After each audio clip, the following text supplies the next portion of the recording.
Michael at Oregon Sweet Leaf Revival, Cannabis Garden Club, LLC. And of course, behind the camera, our lovely Ganja Goddess. Hello. Getting ready to do a nice dab. I got a nice cup of coffee here. Got me some Oregon tree sap. And I've got something I want to discuss. I think it's kind of important. I think it kind of highlights the debauchery that's going on.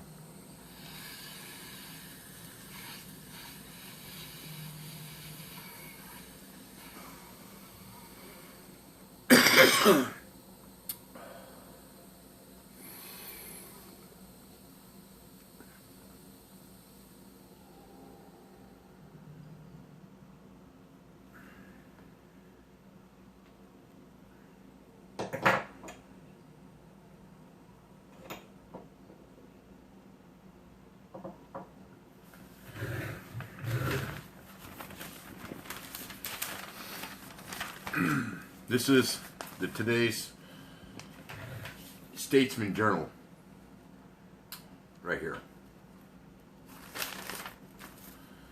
And the date is Thursday, January 14th, 2016. And of course, you know, I get the newspaper because it's really about the only thing I can figure out without happening to go into town and figure it out myself. You know, and of course I know that it's all one-size-fits-all media, but I open it up to the second page here, and this is what draws my attention.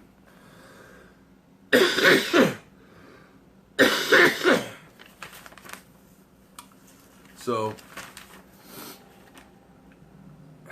in the Mid-Valley section of the newspaper, the front page of the Statesman Journal, I find top article that says legislators to tweak cannabis laws.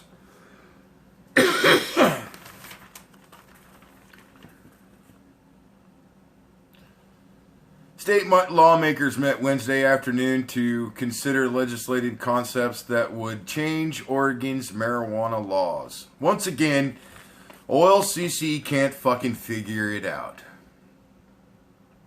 They don't have a clue. They don't have any idea what to do. They're completely lost. They've got to tweak the laws once again to fit their needs, to fit special interest needs, to make it harder and harder and more expensive for the common Oregon citizen to pay for it. And so, but, you know, we already know what's going on with legislation. They're going to try to figure out a way to allow marijuana businesses to be licensed in Oregon that are from out of state now. That's right. It says right here that they're going to be discussing how to remove the residency requirements for marijuana businesses so that out-of-state interest can come in and take what's left of the interest that originally belonged to the Oregon cannabis connoisseur business folks. The folks that are in Oregon, that are from Oregon, that are doing business with cannabis. You know, Oregon Sweet Leaf Revival, Cannabis Garden Club, LLC, has always been involved at some level trying to keep the regulatory factor out of the garden. If you go back year after year after year after year, you find me fighting regulatory add-ons to my garden that I don't need, that my cannabis garden doesn't need, my plants don't need it either. But now we've got to worry about outside business interests as well, which means Oregon money will now be leaving Oregon more so than normal. But what's really screwy, and I mean really, really screwy, is that on the same page, we have ex-Trailblazer player Terry Porter. He's signing beer bottles for little kids at a brewery. Now it's an all ages event. So bring your little children to the brewery, and let's go ahead and hang around the drunks. Okay? Let's get involved with hanging around with drunk people, okay? Let's go to the brewery where beer's made, and let's take our children to a place where alcohol is made. And let's get shit-faced drunk, and then load our kids up in the station wagon and drive home. Because that's what's fucking going on right here. And I'm sorry, it drives me insane when people can't see what's happening, what's going on here. This is on the same page. Okay, and I know it's not going to make connection to a lot of you sheeple out there, you sheep.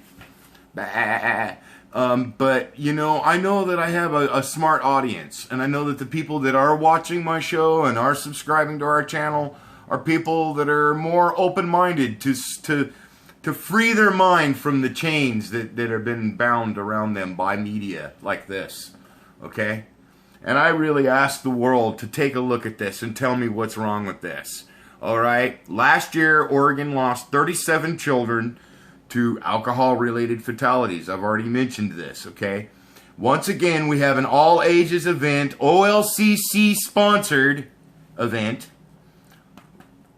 that Dornbeckers has got their hand in, and let's bring the children to the brewery, to the alcohol-making plant.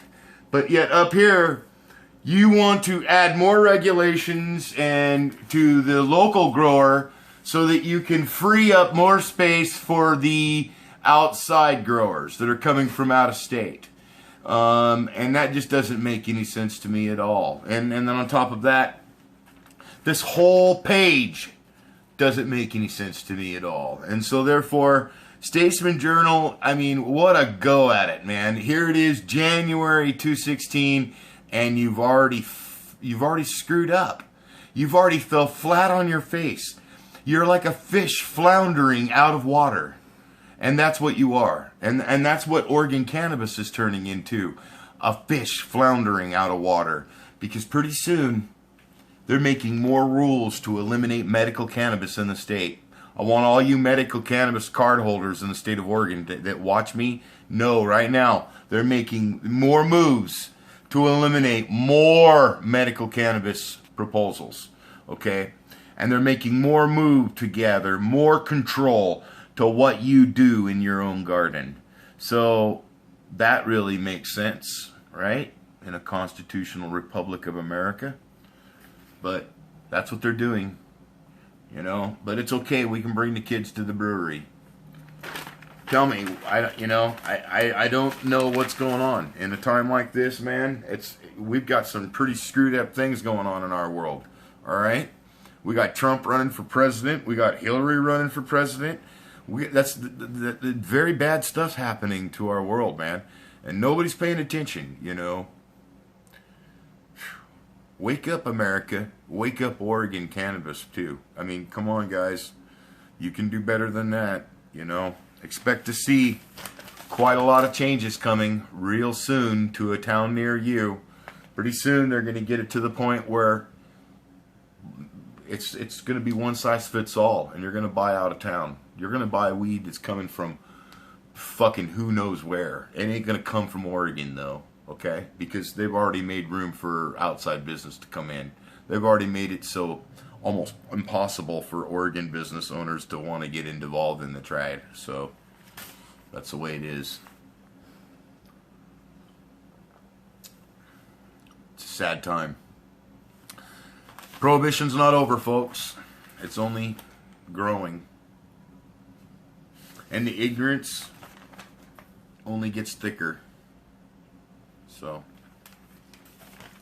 anyways, pretty sad, man. Pretty sad thing to see in the newspaper. Like I always say, if you're not growing it for yourself, you're fucked. You're fucked. Because if you want to go ahead and spend all that money on all that bullshit, you know, Jack Hare once said, I ain't paying taxes to the man that robbed me from growing it. I'm not paying taxes to an individual that has kicked people's doors in and took their livelihoods from them for it. Think about that one.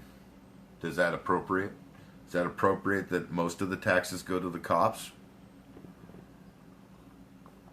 Is that appropriate that mostly all of the law enforcement agencies are the ones that are going to benefit?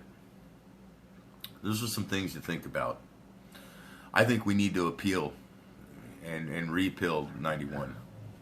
I think it's time that the citizens of Oregon come together and take this back from the state of Oregon and force the state of Oregon to make better decisions on our next vote. Because we were lied to. So, one free plant, free the plant, and the rest will follow.